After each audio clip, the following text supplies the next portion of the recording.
धनबाद में साइबर अपराधियों ने अब प्रशासनिक अधिकारियों को भी निशाना बनाना शुरू कर दिया है। उपायुक्त से जिला दंडाधिकारी आदित्य रंजन के नाम और प्रोफाइल फोटो का दुरुपयोग करते हुए अज्ञात साइबर अपराधी ने फर्जी व्हाट्सएप और फेसबुक अकाउंट बना लिया है। इन फर्जी अकाउंट्स के माध्यम से प्रशासनिक पदाधिकारियों समेत आम लोगों को मैसेज भेजकर ठगी करने का प्रयास किया जा रहा है। मामले की गंभीरता को देखते हुए जिला प्रशासन की ओर से इसकी सूचना पुलिस को दे दी गई है और संबंधित साइबर अपराधी के खिलाफ कार्रवाई की प्रक्रिया शुरू कर दी गई है। उपायुक्त आदित्य रंजन ने आम जनों से सतर्क रहने की अपील की है। उन्होंने कहा कि यदि किसी अनाधिकृत फोन नंबर या सोशल मीडिया अकाउंट से पैसों की मांग, किसी तरह का प्रलोभन या संदिग्ध लिंक भेजा जाए तो लोग तुरंत उसे ब्लॉक करें और संबंधित सोशल मीडिया प्लेटफॉर्म पर रिपोर्ट करें।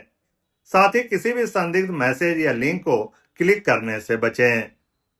हम लोगों ने अभी तुरंत उसको साइबर सेल को नोटिफाई भी किया है कि उपायुक्त के नाम से और अन्य वरीय पदाधिकारियों के नाम से ठगी करने का प्रयास किया जा रहा है। तो उस पर लगाम लगाने के लिए हम लोग प्रयासरत हैं। अभी साइबर सेल को उसकी सूचना भी दी गई है। बाकी आम लोगों से यही अपील होगी, ऐसे बहकावे में, ऐसे बड़े पदाधिकारियों के नाम से डर में किसी भी तरह का स्टेप नहीं लें। प्लीज़ वेरीफाई, खासकर मनी ट्रांजैक्शन बिना किसी प्रूफ के कृपया नहीं करें। वो आपको देखने में 150 रुपये लग रहा होगा, वो तो एक बार बैंक डिटेल जानने के बाद हो सकता है आपका पूरा खाता खाली कर दे। तो इसीलिए आम जनों से अपील होगी कि ऐसे फर्जी अकाउंट से सावधान रहें। कोई भी वरीय पदाधिकारी कभी भी किसी अननोन आदमी से किसी भी तरह की मदद ऐसे नए नंबर से आपसे नहीं मांगेगा, नए आईडी से नहीं मांगेगा। और अगर मांगता भी है तो आप कॉल पे उसको फ़ोन करके वेरीफाई करके ही कोई स्टेप लें, क्योंकि ये पूर्णतः ठगी का ही मामला है। और ये हम लोग देख रहे हैं हर महीने एक आध करके आ रहे हैं। हम लोग कोशिश कर रहे हैं लगाम भी लगाने की, कार्रवाई भी करने की, बट ज़्यादातर इंटरनेशनल नंबर्स हैं तो कोई पकड़ में तो डायरेक्ट नहीं आ रहा है, बट जागरूकता ही इसमें इमीडिएट बचाव का रास्ता है। वहीं बुधवार को उपायुक्त आदित्य रंजन ने डीआरएम अखिलेश मिश्रा समेत जिला प्रशासन के सभी पदाधिकारियों के साथ एक महत्वपूर्ण बैठक की। बैठक में शहर की प्रमुख विकास योजनाओं पर विस्तार से चर्चा की गई। इसमें बरमसिया पुल का हैंडओवर, गया पुल अंडरपास निर्माण, प्रधान खंटा पुल और मटकुरिया से भूली के लिए प्रस्तावित पुल समेत अन्य योजनाएं शामिल रहे। उपायुक्त ने कहा कि बैठक का मुख्य उद्देश्य धनबाद की जनता को बेहतर और सुगम सुविधाएं उपलब्ध कराना है। हर प्रोजेक्ट में चारों का कोऑर्डिनेशन बहुत ज़रूरी है।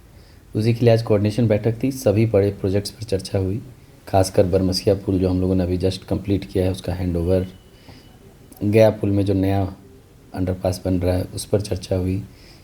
प्रधान खंटा सड़क एक बहुत फ्लाईओवर, एक बहुत ही महत्वपूर्ण फ्लाईओवर है जो बंद पड़ा है, तो उसको शुरुआत करने पर चर्चा हुई। रेलवे स्टेशन जो धनबाद का, उसमें नॉर्थ और साउथ करके बड़ा मॉडर्नाइजेशन प्लान है, उसके तहत एडमिनिस्ट्रेशन से जो सपोर्ट रेलवेज़ को चाहिए उस पर एक विस्तृत चर्चा हुई। इसके अतिरिक्त बहुत सारे पाइपलाइन हैं जिसमें एनओसीज़ रेलवे से लेने पड़ते हैं, जो वाटर पाइपलाइन गुजरता है, तो उसमें जिसमें भी लंबित थे उन सब पर भी चर्चा हुई।